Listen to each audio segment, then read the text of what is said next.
Every single living thing on this planet, from a tiny bacterium to a giant tree, and yes, that includes you, is constantly giving off a faint, invisible light. This isn't science fiction. It's a very real biological secret that scientists have been chasing for over a century. So today, let's pull back the curtain and uncover this hidden light of life. So let me just ask you a question, straight up. As you're sitting there, listening to this, is your body physically emitting light? I know, it sounds like something straight out of a superhero movie, but the science here is absolutely real. And the answer is a resounding yes. Right now, your cells are producing a steady stream of photons, actual particles of light. You are, in a very real, literal sense, glowing. And no, that's not a metaphor. It's a fundamental process of being alive. Okay, so this phenomenon has a pretty cool scientific name. Ultra-weak photon emission, or UPE for short. Now, it's really important to get this straight. This is not the same as bioluminescence. Like a firefly lighting up? That's a specific, bright chemical reaction. UPE is something way more fundamental. It's a constant, super faint glow that's just a byproduct of the basic stuff your cells do to keep you alive. But here's the thing. As incredible as this all sounds, the idea of a life glow wasn't always accepted. Not even close.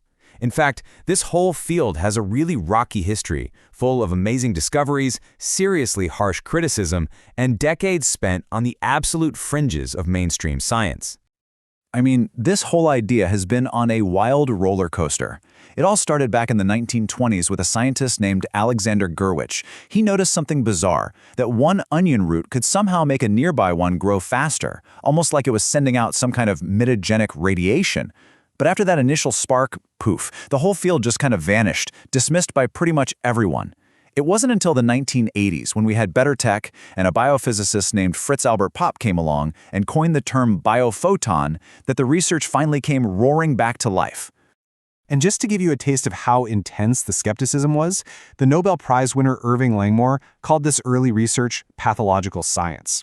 Ouch. That's a brutal takedown. It really shows you just how far out there this idea was considered, mostly because nobody had the technology to actually prove it. For decades, it was basically seen as a scientific dead end. So what changed, right? How did we go from pathological science to a field that's actually producing real-world applications? Well, the breakthrough came when we finally figured out the exact biochemical process, how our cells are literally making this light. And the source is something that's happening in your body trillions upon trillions of times every single second. It's not some strange, exotic process. It's deeply, intimately connected to the way your cells generate energy, your metabolism. Okay, let's break down how this actually works. It's like a four-step chain reaction. First, your normal metabolism creates these really unstable molecules called reactive oxygen species, or ROS. Step 2, these ROS bump into other things, like fats and proteins, and pass on their extra energy, putting them into a temporary, excited state. 3, these excited molecules can't stay that way for long. They want to get back to normal. So for the final step, number 4, to get rid of that extra energy, they release it in its purest possible form, a single photon of light. And this is happening constantly all over your body. Now, if this is happening all the time, you have to be wondering, why can't we see it, right? Why aren't we all walking around like dim light bulbs? Well, that brings us to the single biggest challenge in this entire field, and it's the main reason it was dismissed for so long. It is ridiculously hard to detect. The intensity of this light is, well, it's almost impossibly low. We're talking about maybe 100 photons per second coming off of a single square centimeter of your skin. That is thousands of times fainter than the absolute dimmest light your eye could ever hope to see. Trying to detect this stuff is, well, it's like trying to catch ghosts. To catch these ghostly photons, scientists need some seriously sensitive equipment, and there's a huge trade-off. They can use these things called photomultiplier tubes, or PMTs, which are amazing at just counting the exact number of photons. Or they can use special cameras, like EMCCDs, to actually create an image of where the light is coming from. So you see the problem? You can either count them perfectly, or you can see where they are. Doing both at the same time is basically the holy grail of this research.